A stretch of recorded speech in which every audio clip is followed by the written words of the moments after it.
everybody? Welcome back to another episode of Sensation Nation. Same statement, same times, same thing every week. A great subject, a great guest, and I just keep it flowing and keep it going. Now, speaking of keeping it flowing and keeping it going, some of you have probably been on the highway sometimes when, you've got this slow car in front of you and they're riding in the fast lane and you're just like, man, just get out of the way. Just get in the right lane. Let me get by. Or for me, when I go to work every morning and I'm getting ready to get on a train and I'm on the escalator or something like that, and someone is kind of standing in the middle or on the left side of the escalator here in the area where I live, if you're going to just stand and let the escalator do the work, you're supposed to kind of step to the right and let everybody else come around you to the left. So it's kind of like they kind of lead or get out of the way. So that's what we're talking about this particular week. It's about leading or getting out of the way. Not to say that getting out of the way is a bad thing. Some may think it is, some may think it's not. So we're going to talk this week about leading or getting out of the way. So the person that I am bringing on today to talk about leading or getting out of the way is someone I met very recently, but I feel like I actually know pretty well already. Someone that was referred to me by a previous guest, name we call him Manning. But I think it was a great connection that he made, and it was a great opportunity for me to bring him on. So let me tell you who he is, a little bit about who he is first, and I don't want to steal his thunder. I'll let him do it. But I am bringing on Lieutenant Colonel Chevy Cook, United States Army. That's his title. And in a minute here, I'm going to ask him about who he is, because I think it's a difference between what do you do and who you are. I think those two things are completely different. So Lieutenant Colonel Chevy Cook, we'll call him Chevy for the rest of this episode. He is married. He's a married man. He married his high school sweetheart. My wife usually says high school sweetheart because we're pretty similar as well. Some days sweet, some days not so sweet. He married his high school sweetheart, Ashley, and they have two beautiful daughters, London and Lola, which I would imagine he would say is probably one of his greatest accomplishments. He has a PhD. He's doing all kinds of things. I'm not going to steal a lot of his thunder because I want to give him a chance to do it on his own. So without further ado, Chevy, welcome to the show. Hey, thanks. I appreciate that introduction. I appreciate the chance to talk with folks this morning or this afternoon or whenever you find your time viewing this. Mostly when I introduce myself to folks, I say the same thing. So if you heard me on a podcast or seen me in person before, you know what I'm about to say. If I were to describe myself, I'd say, first, I'm a father. He just talked about my kids. One's 15, born on the 4th of July. That's London. One is 5, born on Thanksgiving. So apparently I can only have great kids, and they got to be once a decade, and it's got to be on national holidays. But I start there, especially when we're talking about leadership, because I've learned more about leading from those two little people in my household than anything else. Anybody who's a parent knows you really learn leading by example when you can't speak to your baby, right? When they can't talk with you, they just kind of do what you do. So I've learned a lot about leadership from leading those two little people. Next, I get to be a husband. And I say that next because it comes right after fatherhood, or comes with it, is what I should say. And I've been with the same lady for next week will be 26. Next Tuesday will be 26 years. Wow. And I'm not 50 something, 44. So I've been with the same lady since I was 18 in high school. And I've learned more about myself through her lens. She's a mirror for me, the best mirror, the clearest mirror, person who can show me really who I am, depending upon the circumstance. Regardless of the circumstance, actually, she's the person who shows me who I am and knew me before I was a lieutenant colonel, knew me before I was even in the Army, knew me before all of the things that you can see about me. She saw me in the rawest, purest form as a youngin in high school trying to be somebody, and has stayed with me throughout, and has her own professional career, and has pushed me and propelled me in a way that only a jetpack could. And that's what she is in a lot of ways. My better three quarters, not my better half. I love it. I love it. You know, better three quarters. I I'm might bringing a still, little bit to the table. I might steal that one. I think we all would agree that we married up. And I just realized something listening to you talk. We have even more similarities. My wife and I have been married for 26 years, and I'm not 50 something either.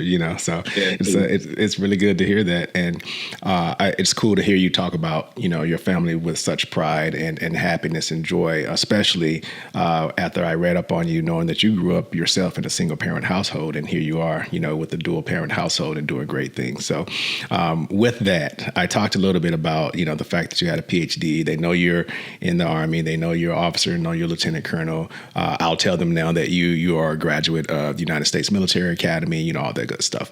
So if you had to sum it up in an elevator ride of the tallest building in the world, I think it's still the Burj Khalifa, and someone said, okay, so what is it that you do? How would you answer that question?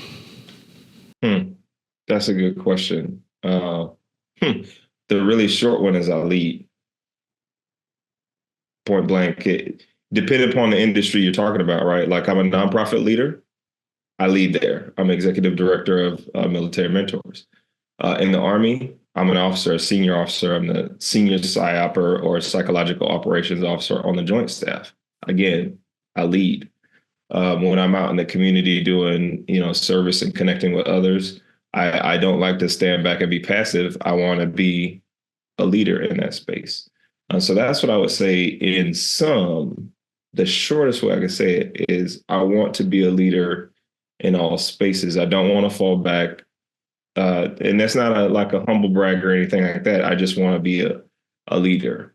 If people want to get into, the subtle nuances of PSYOP and being a special operations officer and stuff, we could do so. But in sum, I lead. I like the way you sum that up, and which is perfect for the topic that we're talking about today. Is lead or get out of the way. And I'll be honest with you, this is the first time I think I've ever interacted with someone, whether it be a podcast or just talking to them, and I ask them, "What do you do?" I don't think I've ever heard anyone say, "I lead." I actually like that a lot because I feel like that's like the foundation of what you do. There's other branches and tentacles associated with that, but bottom line is, you lead. Now, if someone were to ask you, because I had this question asked to me and it caught me by surprise. I was on my heels because I hadn't really had anyone ask me that before. And it was such a simple question. And when I brought him on the podcast, I put it right back on him and asked him and made him do the same thing. So I'm going to ask you, who are you? Who am I? First, I would say I'm Chevy. I think there's an importance to the authenticity of being me and being me at all times. That's a nickname for me. My actual name is Chaveso Cook. Chaveso is just a derivative of Chavez. No Hispanic background, just a name that I was given. And I'm the only Chaveso Cook on the planet. But sometimes people can mess up the spelling of my name or mispronounce it or whatever. So I've been going by Chevy for a long time. And just like the Chevrolet that's called Chevy, right? Everyone knows the car actually, the car title or brand or big picture is Chevrolet, but it goes by Chevy because Chevrolet could be mispronounced as Chevrolet if you're a little kid learning the English language or something like that, but they go by Chevy.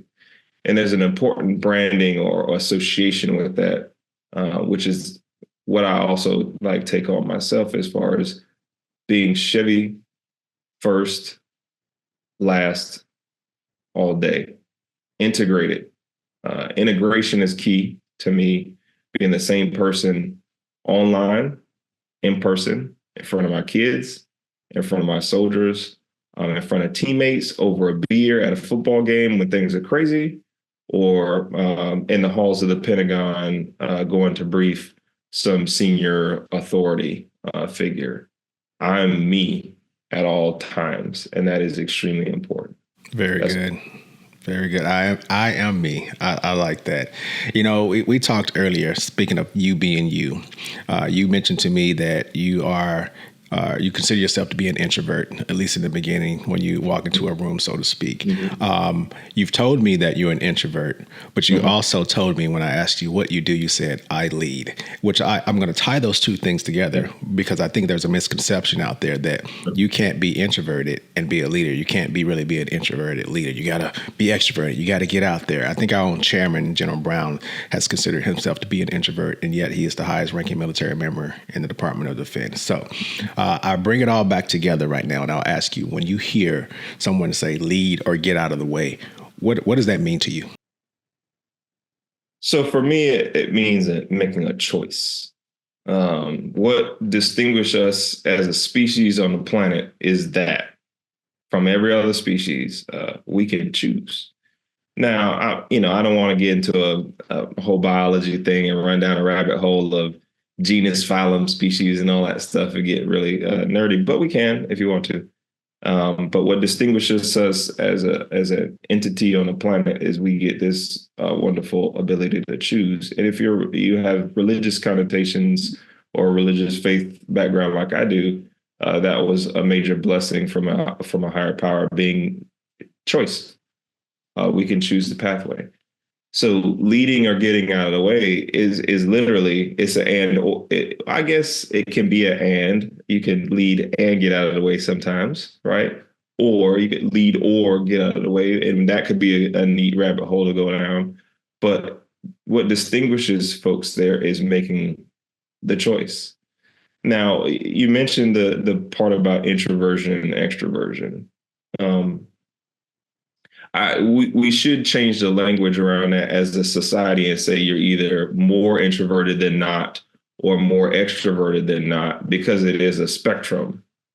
A lot of times it's easiest to say that I'm an introvert, but the true thing I should say is I'm more introverted than not, because that would be true to the spectrum. It would be true to how we present ourselves. I can present more extroverted than not in certain situations because of my leadership.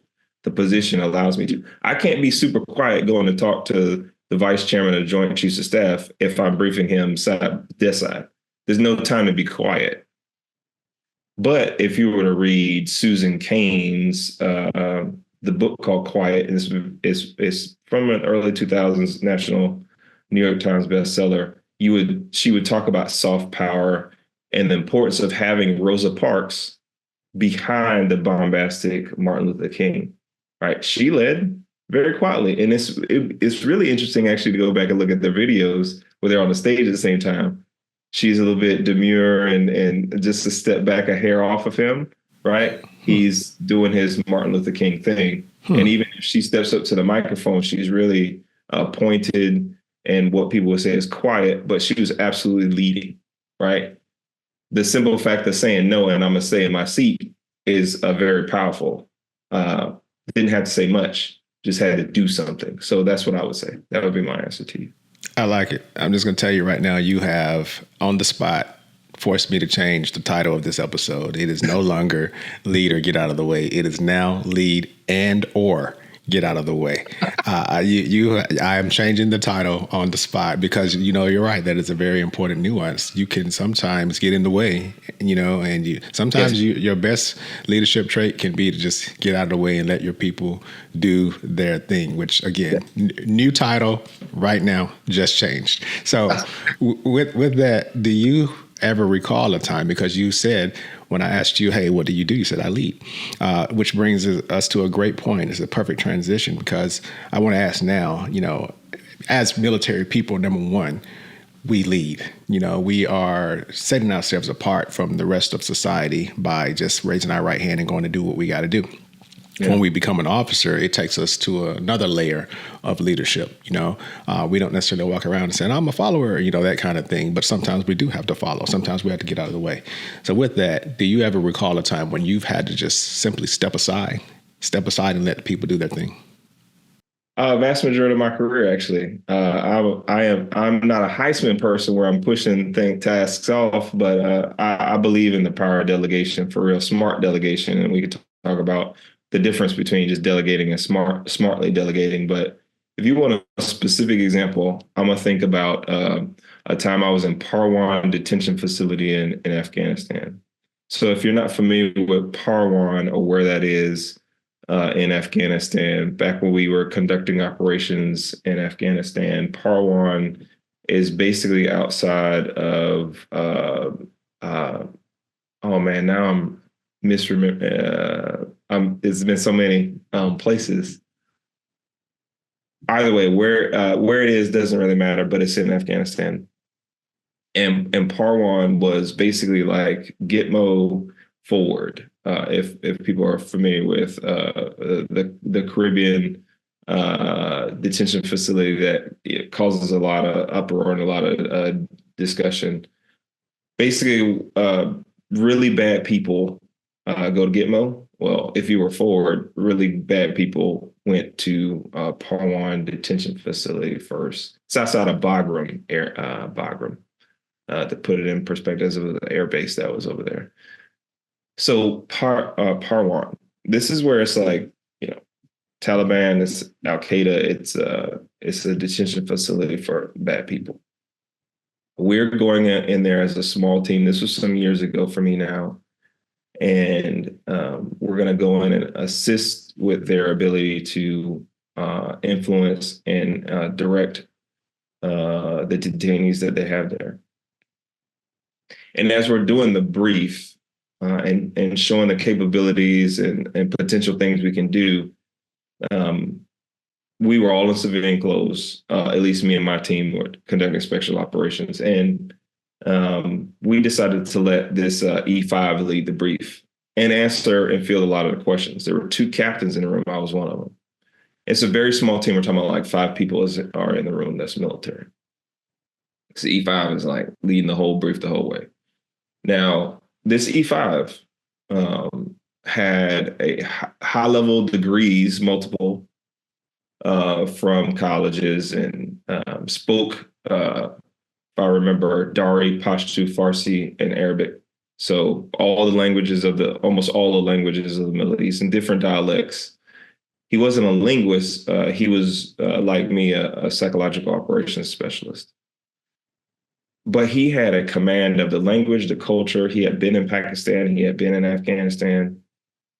He had a command of the subject matter like no other. So he led. And they, tested him. There was stuff on the walls. He would read it verbatim. Translate this real quick. He was doing all of that. So he gives this great brief. I don't really say anything. Toward the end, there's a general officer in the room. And he's like, okay, I know you guys are military. I know you came from the embassy and stuff. Let's just kind of go around and, tell me who you are and what you do. Because we didn't really do introductions. We just came in, we're punching and getting through. And he said, hey, let's start with you because you're obviously the team leader. And he's pointing at the E5. He says, it says his name. And he's like, oh, what's your rank? And he says, oh, sergeant. He's like, oh, so you're the team sergeant. You're like a master sergeant. Are you a sergeant major or something like that? And he's like, no, I'm a sergeant. He's like, oh, what kind of sergeant? He's like, I'm an E5 sergeant. And the general kind of does that. And he's like, well, who are you? And we go all the way around, right? And out comes that I'm a captain. And that's probably the best example I have of letting someone else do the do. Realizing that the subject matter expertise, the intellect, the leadership, all of it was directly in him. He just made a choice. That's right. He was doing all his studies. He wanted to get after it. He went into a recruiter's office. The recruiter said, well, if you really want to be at the tip of the spear, you need to be enlisted. Officers got to do a bunch of staff work and whatnot. Right. You and I working in the Pentagon, we know that's true. But it would be asinine leading up to that engagement that we had. It would have been silly of me to, well, not silly. One approach would be for him and I to sit down, him to really prep me for the brief. I go in there and I do all the stuff, and then I defer or refer questions to him. That's a possibility. Right. Or in this case, I took the approach of, no, bro, you're going to do it. And I'll be the backstop for any higher level kind of strategic or what the embassy is thinking, et cetera, et cetera. I'll take that approach. So I got out of his way and let him lead. I love it. That shows me that leadership has no bounds. What I mean by that, it doesn't matter necessarily what rank you're wearing on your collar or your sleeve or on your chest or whatever. I think leadership can be divvied up, and you actually displayed a great level of leadership as well. And as they say, you don't always have to be the smartest person in the room. You just have to know who they are. So that right there was leadership within itself. You exhibited leadership by allowing someone else to take the leadership role, and you stepped aside and you let it happen, and it was very successful. With that though, I do want to ask now, from your perspective, Yeah. do you think that everyone is capable of being a leader, or do you just think that there's some people in this world that are just better suited for supporting roles? So here's me putting my, developmentalist. I call myself a developmental psychologist in my PhD with my PhD hat. Here's me putting that hat on this morning. And any good psychologist will say it depends. It depends on the person, the context, the role, the responsibility, what's being required. It depends on so many nuanced factors, and we'd have to tease that out every single time. But I can pull back a little bit from that and just answer very abruptly and bluntly and say, I think everyone can lead. Every human has the capability to lead another. Like, what is leadership at the end of the day outside of influencing another person to do something that you want them to do, or that's good for the society or the small group? And if it's even two of you, leadership could be you getting the other person to do something with you or for you. And that just requires a small bit of influence. And, you can watch kids do that on the playground, and they don't have a whole adroitness about, how they approach each other, or they don't, they haven't read all the books and stuff behind me, right? They just know how to not kind of do that in a certain way. And other kids might listen to that. So I would say at the baseline, we all can. And because I'm a developmentalist, I think some of us bring more to the table than others, right? We've all seen the person who don't even need to speak, just can kind of point their finger a little bit, and people start gravitating in that direction. That's very natural. And there's something, maybe they bring a little bit more experience. They bring a more swag. They bring a more natural feel to it. Or maybe they just have more things in their DNA. They're taller, those kind of simple things. They have a real sharp jawline. So we just naturally gravitate toward them. But then there's other people that it requires a lot of work to get them to manifest their leadership ability. And I think from a leadership perspective, and from a psychologist perspective as well, like, it is our responsibility to bring that stuff out. And I would button up this question by saying, there's a time. I'm a military academy graduate, but I also went back to West Point to be a tactical officer and ended up being an instructor as well. And I will tell you that, developing young minds to become leaders, there's a great gradation of type of cadet that comes through that institution. And all of them have what we would call maybe a baseline level of leadership from where they come from. Right. But they still need to be built. So even the people who are naturally talented at this, quote unquote, still need to be bolted on and given things along the way to really, really bring out the best version of themselves. That's good. So that's how I would answer that question. That's good. Some may have it baked in, some may have it bolted on, but everyone is capable. That's what I'm hearing.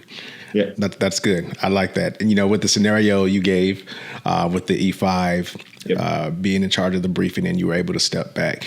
Again, I mentioned that you exhibited a level of leadership, and you had certain factors that influenced your decision to be able to do so.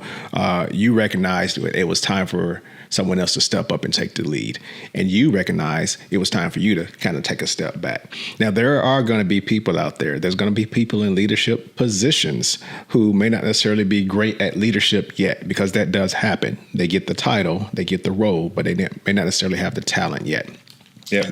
What kind of advice do you offer to someone who may be in a leadership role and they're just trying to be in the forefront, but it's really time for them to take a step back? How would you advise them? What's the best way to advise those people? I'd maybe say, that's a good question. I'd maybe think about for that person who, is maybe not ready, maybe needs to step back, maybe is too forceful, maybe is new. There's a lot of different scenarios that can play here. That's what I'm like really thinking about. My advice to them would be first, start with self, right? Like you got to start in the mirror first. Like the person who's trying to figure it out maybe needs to step back, maybe needs to first see themselves. And that can be physically in the mirror, or it can be kind of metaphorically in the mirror. Physically in the mirror could just be that self-awareness of like, okay, I'm new, or this is not working out, or who am I leading? What am I bringing to the table? That'd be that kind of first step. But then the metaphorical side of the mirror is talking to people who can be mirrors for them and asking and being open to asking, what do y'all need right now as a team, as an organization?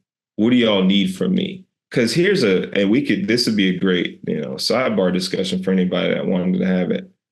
A lot of times we bring leadership to the table that we just like, this is what I'm going to do. Commanders do this all the time. Have all these ideas when I show up to the organization. These are the things that I want to do while I'm here. Not really knowing like, well, there's going to be stuff asked of you pretty directly, but also very informally and indirectly from the organization that they're going to need for you to do. So what are you being asked to do that might be not direct, not very direct? Maybe if there's a subtle thing that's going on here. So again, start with self, ask self, then bolt on or add on this ask of the team. And that ask can be very open and, hey, what do y'all need? The other piece could be like looking for and trying to assess around, well, what is actually being asked of me that's not direct. So case in point, again, you walk into command, you have your leadership vision, your philosophy, you have a set of, you have some little acronym, HERO, and it stands for humility and empathy. And these are the things that I'm in place in the organization. But maybe you actually get there and you're starting to figure things out. And you realize, well, this is actually really like going back to that hero thing I just made up on the spot. Maybe this organization is actually really humble. So like we actually need that as a value. What we need is this other one, right? Like we need to build our competence because there's a lot of instructors in this organization, and some of them aren't doing really well teaching the data or teaching whatever we're doing. So we put that thing in instead of just forcing like, oh no, I came up with hero. I've been talking about it for 6 months, and I did this in the pre-command course. So I think it's that like this part of like really stepping back and self-assessing, trying to know where you are.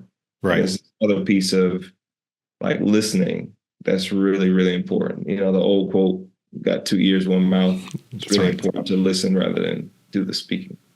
You referenced old quotes, and I know you were from Columbia, South Carolina, and as a Georgia boy myself, who also grew up in the South, we have our phrases, and one of them is hard-headed. You're just being hard-headed, that kind of thing. So that just brings me to the next question that goes along with what you were just dissecting there.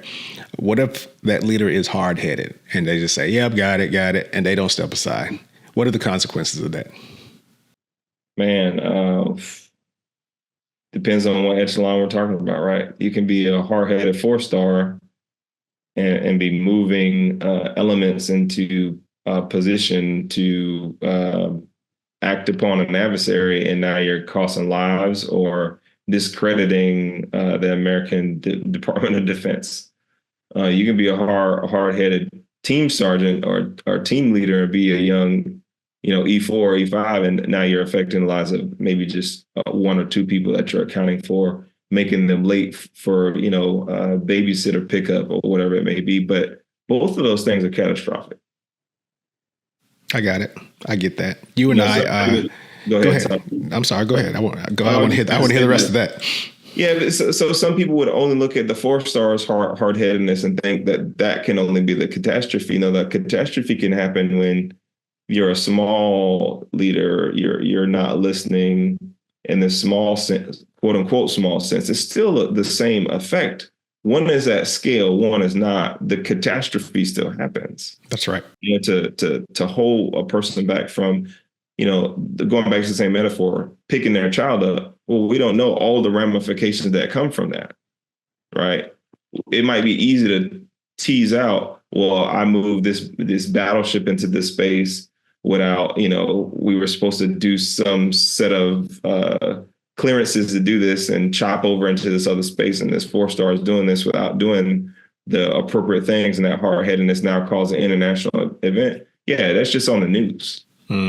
But what's happening between that E4, E5, or that junior person in some, some law office or something like that as well, it can be just as much catastrophe. We just don't see it because it's not advertised. Hard-headedness, not being able to listen, not being able to, soak up what's happening around you. That, again, there's self-awareness, but there's social awareness. And those are not like separate bubbles. Those are Venn diagrams laying directly over each other. That's good. This is that's very good. This one, I'm gonna be selfish real quick. This one's for me. I'm gonna get you to help me out with this one. Okay. So there's a phrase that probably is not as acceptable anymore, but one that is a little bit more acceptable is, the phrase of too many chefs in the kitchen, too many hands in the pot, that kind of thing, right? You get in an environment like the one that you and I are in right now, and I'm sure you've been in that environment several times. You get a bunch of type A personalities and bunch of type A plus personalities all in the same room, and they're all leaders in their own right. They've come from all these different parts of their lives, and they've been placed in the same organization, and everybody comes in there and they're used to leading. Yeah. How do you handle the situation where there's just too many leaders and not enough followers that are willing to take a step back? That's a good one too. I think a trend line of what I've been saying is you got to lead yourself first. That's actually the title of a book, Lead Yourself First by Mike Irwin and Raymond Kethledge. I think first things first, if you're in that scenario and you're not like the division chief, everyone is a leader, and you're not leading that group of leaders, you got to lead yourself first. You got to kind of, if your awareness is up, your social awareness, your self-awareness, and you're seeing this happen around you, the first thing you can do is lead yourself, right? Okay, I'm recognizing that I need to be more in a followership role here. And as I figure that out, maybe my example starts filtering through. Maybe my example does not. So then I need to lead others. And there's another book, 360-Degree Leadership by John Maxwell, that talks about, how to do that both up, down, left, and right. So then, okay, my peers aren't picking up on it. Now I need to go to each other and say, like, hey, so-and-so's a division chief, or so-and-so's in charge of us, and we need to really support him or her on this initiative or this next couple months of this project we're doing. So then you're leading left and right, helping them to become more followers. But there's another side of that coin. Maybe you're the actual leader of all those folks and no one's following. I think the same thing still applies. First, lead yourself. You got a whole bunch of leaders, and you need to figure out, okay, I've been chosen, I'm selected, but am I presenting the right leadership? Am I doing the right things in the organization right now that is allowing me to actually fulfill my role, even though it's assigned? Am I managing the talent in an appropriate way, being inclusive, being connective, listening, stepping up to the plate, doing the personal and professional development that I need to do to step my game up to lead all of these leaders, all of those things, right, to be worthy of this leadership helm that I've been given.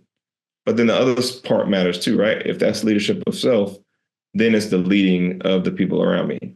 There's nothing wrong with saying, like, you don't slap the table and say, like, hey, I'm in charge. maybe you need to do that. Maybe you're in that type of team environment where they need to hear that. And you got to be willing to do that, even if you don't want to. But then the flip side of it is, recognizing the talent around you and providing soft management, subtle management in ways that ask for their followership, right? You don't have to directly say, slap the table, like, I'm in charge here. You, and you are doing this. You're in charge of that. But there's ways you can say, like, you can humbly ask for support and help in a way that is actually leading, right? Hey, Tom, I realize that, you're really taking a big chunk of this responsibility that I have. Can you help me understand the subtle nuances of this task so I can really take that to the boss and take that off your shoulders? Because it seems like you really want to run with it, but I think I'm responsible for it. So can you help me understand it in a better way that I can take that burden from you? Wow. Really subtle, right? Really subtle. It's not saying like, hey, bro, you stepping on my toes. This is mine. Like, go do this other thing I asked you to do. You can do that. And some people respond that way. Will respond in kind that way. Like, oh, my bad. I didn't know. But more often than not, in my experience of leadership, the subtle way of leading people in that direction ends up working out much better in the end, because it's inception, like the movie, right? Maybe you're implanting an idea in them that they believe is theirs. It is theirs. It grows to be theirs, and then they believe in your leadership because you did that instead of cutting off their nose to spite their face, or cutting off your own nose to spite your own. Lots of man, that was good. We can almost end the podcast right there. Lots of stuff comes to mind. Lots of just cliche phrases and things like that. You don't necessarily need to swat a fly with a sledgehammer. You can attract a lot more bees with honey than you can vinegar. All that good stuff. And the subtle way of it. Yeah. The delivery is important, and that within itself takes leadership. It's the delivery, and sometimes the subtleties of how you deliver it are just as important of what you're delivering. And I will tell you, what I take from that is, if you're a leader, then maybe just start with leading yourself first. Set the example, and maybe others will follow. And all these tie-ins are just coming, because that's how my brain operates. All these tie-ins are coming together. You mentioned John C. Maxwell. I memorize a lot of quotes, and John C. Maxwell said, "He who thinks he leads but has no followers is only taking a walk." So maybe you need to lead yourself first, and then others will come and follow you, which is a great transition to the next question, because you mentioned John C. Maxwell. Yeah. Now I need to ask you, who is a leader that inspires you to lead and or get out of the way, and someone that just motivates you, just sets you to the point where it's just like, it doesn't have to be one. Who is that leader that inspires you to do that?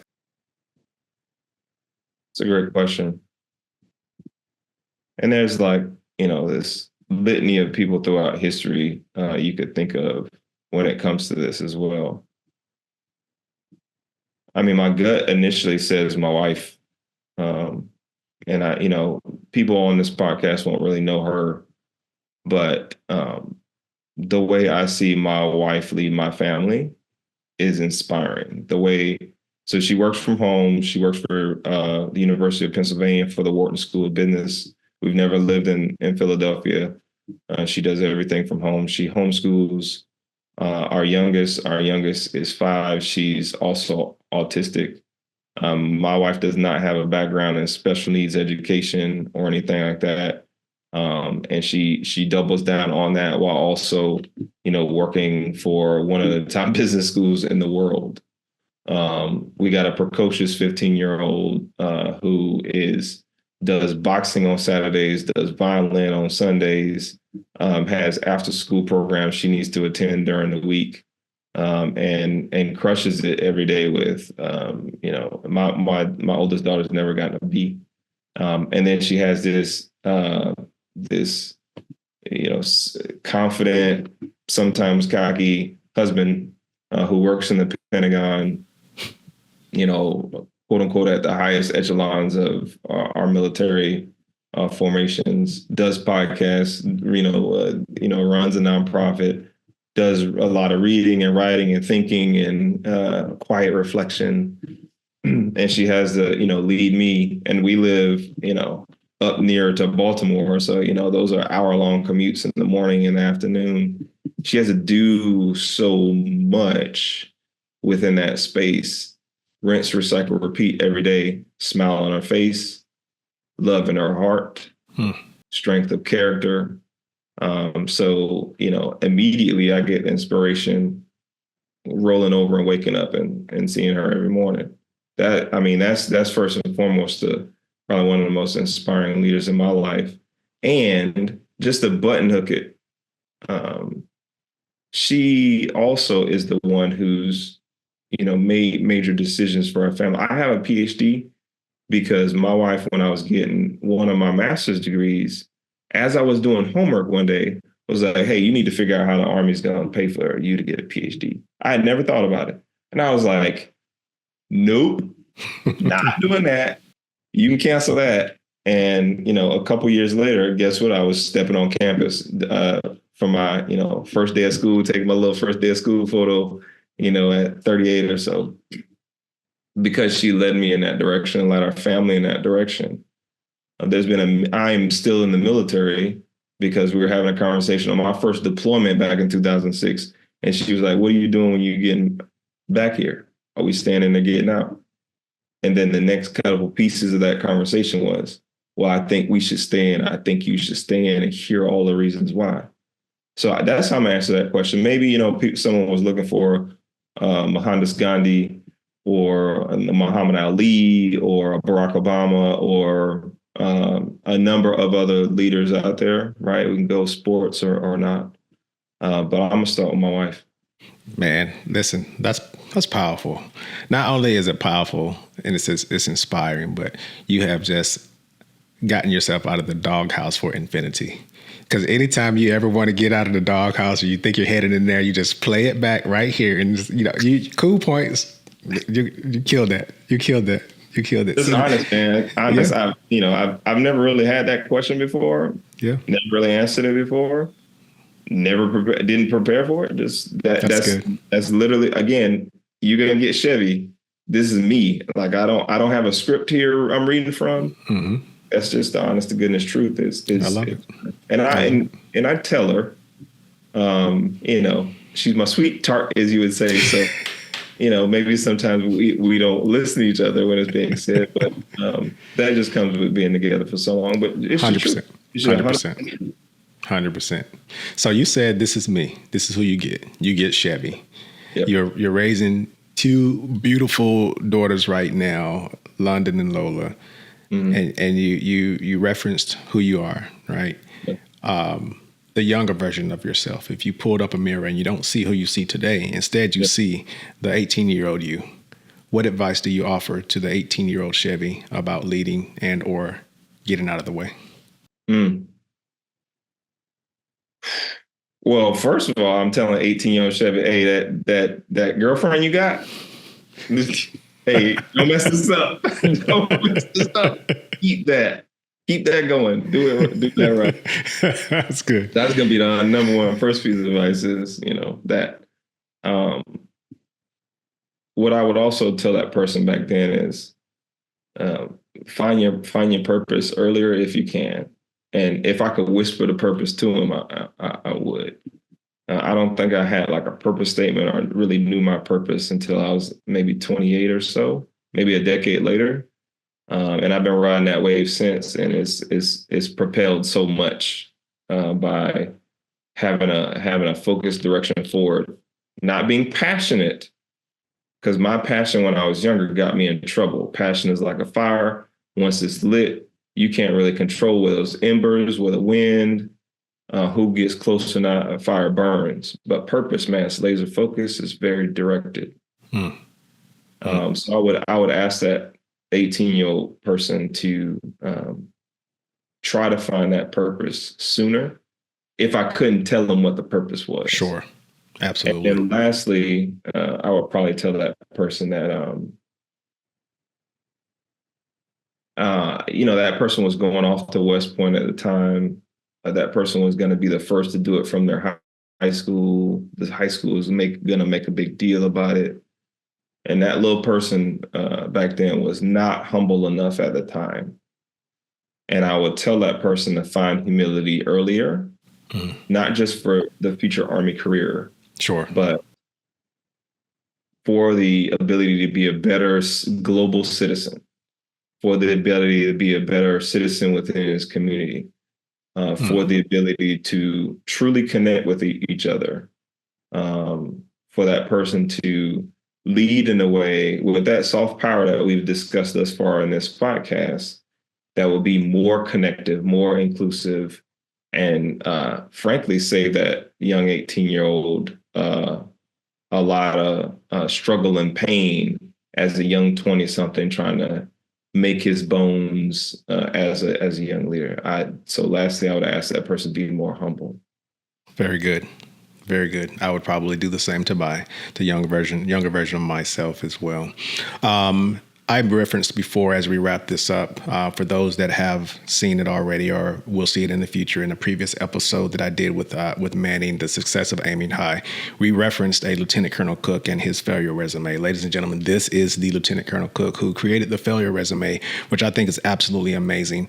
Lots of successes that have happened in his career along his journey, but he took some time to kind of do a self-assessment to highlight some of the things that did not go so well, which I think is great leadership for sure. You're out in the community, you're leading in the community. In fact, one of the things that you highlighted the most on your success resume that you're the most proud of is the fact that you have, I think it's 3 military outstanding volunteer service award medals, which is quite impressive. So having said all of that, do you have any final thoughts that you want to leave with the audience? And is there a way for folks to contact you in case they have any questions or advice they want to get from you in the future?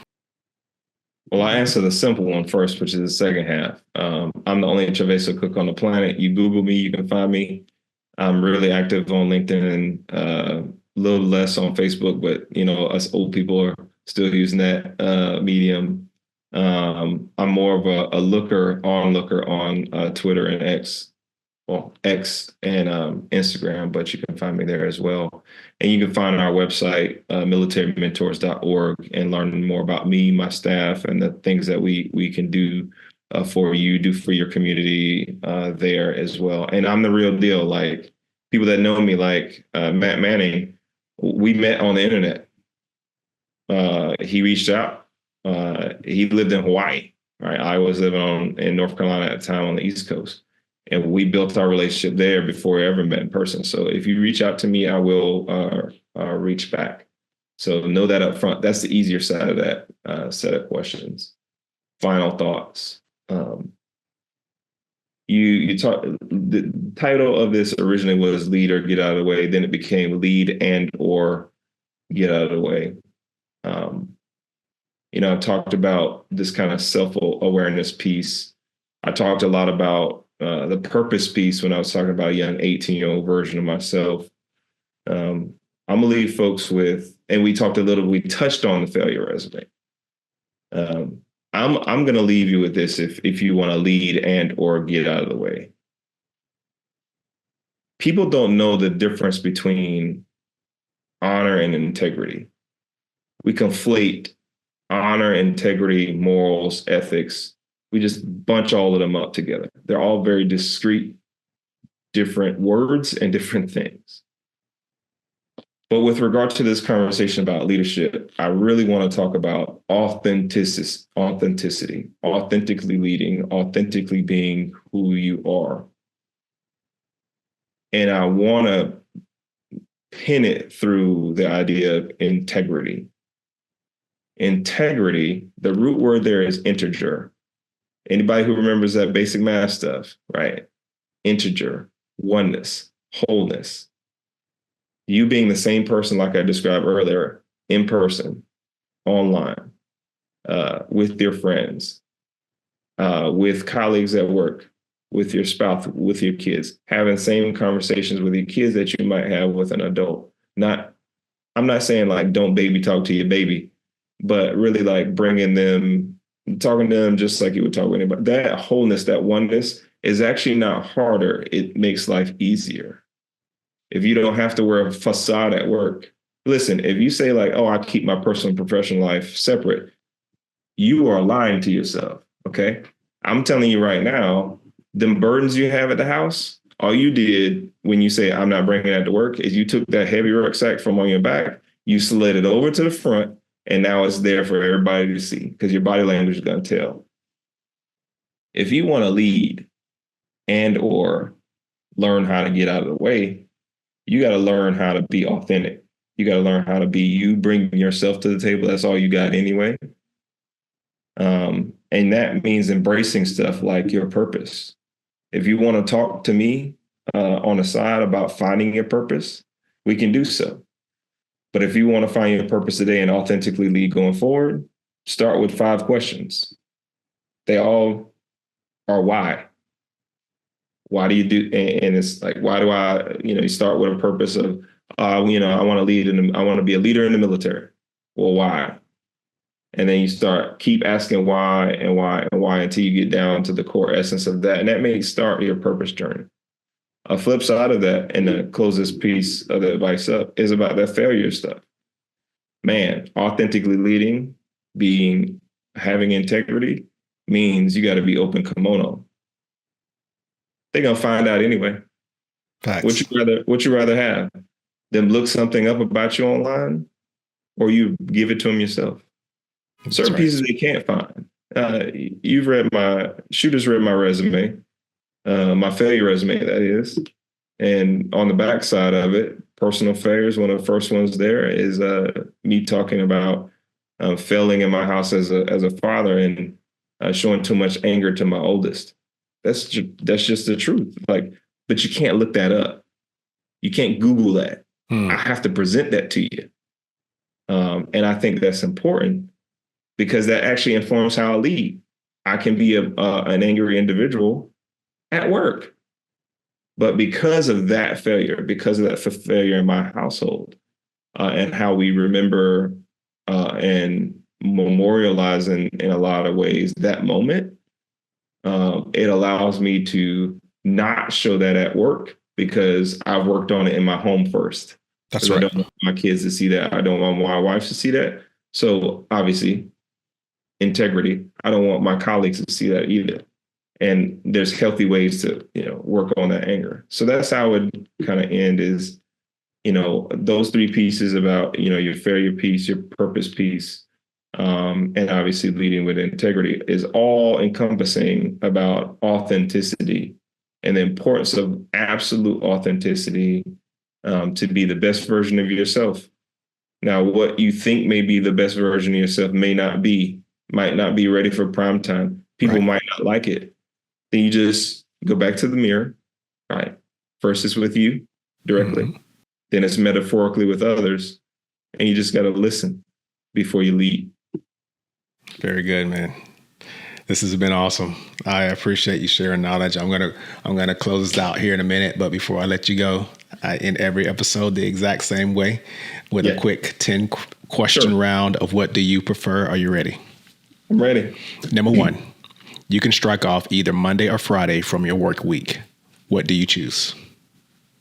I don't get a Wednesday. I don't get a Wednesday. Monday or Friday. I want to cut out the middle of the week. In my current scenario, my Monday is the busiest, so I'm trying to cut Monday off. I got you. I can concur. Number 2, would you rather have $20,000 or 2 million Instagram followers?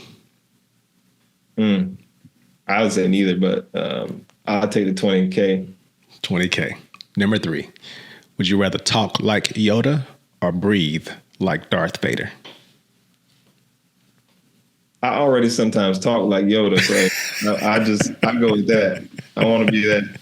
If people saw him do them flips and stuff, they wasn't ready for him to do that. It was like, man, he hundreds of years old. Why he flipping around? I rather, But the other piece there, if I was talking like Yoda, then I'd be conversing with Jedi, and I'm trying to build Jedi. If I'm a leader, that's what I'm trying to build. Oh, I like how you tied that in there. Very good, very good. Number 4, you probably heard the horn blowing in the background there. Maybe you did, maybe you didn't. Would you rather live in a tiny apartment in the city or a house in the middle of nowhere? Oh, I'm more introverted than that. So I'm I want to be, if you driving to my house, you actually driving to my house. You come, they ain't, oh, I made a wrong turn. No, give me a place out in nowhere where you come to see me if you coming. I like it. Number 5, would you rather work a short shift of intense work or a long shift of relatively relaxed work for the same pay?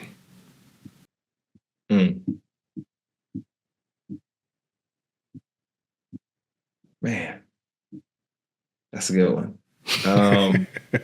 Sure, let's get it over with because I got other stuff I need to do. Let's get it over with. Let's get it over with. That's right. Number 6, you can appreciate this when we're talking about yoga, doing this spinning and all that. Yoda, I mean. Number 6, would you rather become a chess master or an elite kickboxer? Let's do that chess. And you need to do that 3D chess. I need to think. Use the brain. Use the brain. If you have a strong brain, you may not have to kick anybody. You might be able to take them down otherwise. Number 7, which would you choose? Being the best at a terrible job or being the worst at your dream job?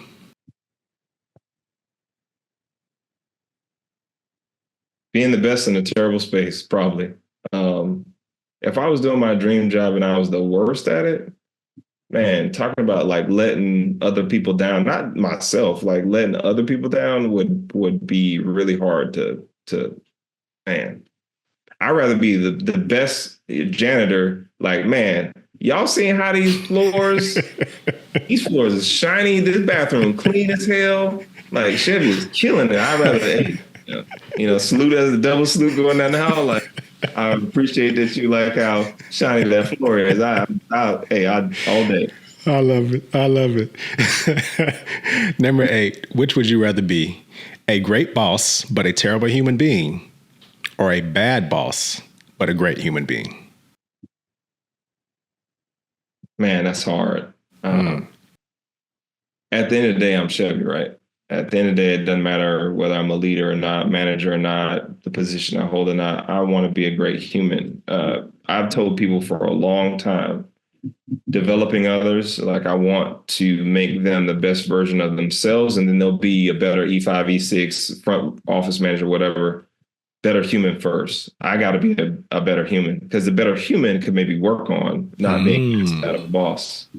I like that. I like that. Number 9. Would you rather play the main character in a bad movie or the supporting role in a good movie? Supporting all day. Put me in the background. Let's go. And last but not least, would you rather never listen to old music again or never listen to new music again? Man, the curse word came to my head. Thinking about that. Blank that new music. And I gotta have the old stuff all day. Yes, sir. Yes, sir. My wife and I, we listen to all music heads in this house. We talk about, like, can you imagine pick your classic song? I'm not going to pick any one of mine, but I can think of a bunch in my head. Can you imagine going into the booth at the time, going into the recording studio, making that song, not knowing, or maybe even knowing, that's what we debate. Man, this is going to be a hit for 50, 60 years. Right. All day. Give me the old stuff. That's right. I love that. I love that. Yeah. Hey, man, first, thank you for playing along with my quick game there. But more importantly, thank you for your time. Thank you for coming on, sharing your wealth of knowledge and experience. I am confident that this is going to help a lot of people. It already has helped me, and it'll help me as I play this back over and over again in the very near future. So I really appreciate you for coming on the show. Thanks, Henry /Shooter. That's right. I appreciate the opportunity, man. And I'm telling the truth. If people want to connect, I will, and we can have extended conversations about what's on here or not. We can talk about other stuff too, because my purpose that I can share right now, I guess, is I'm purpose built to serve others, and I really do believe in that service to others. And I will see you around the building, man. Luckily we were close to each other, so this just wasn't about one conversation or one podcast. This is about a multitude of conversations and scaling what can be impact upon others, man. So thanks for the opportunity, for sure. Very good. Ladies and gentlemen, Lieutenant Colonel Chevy Cook, PhD, United States Military Academy graduate. We appreciate you. Thanks for dialing in. And until next time on Sensation Nation, I'm out.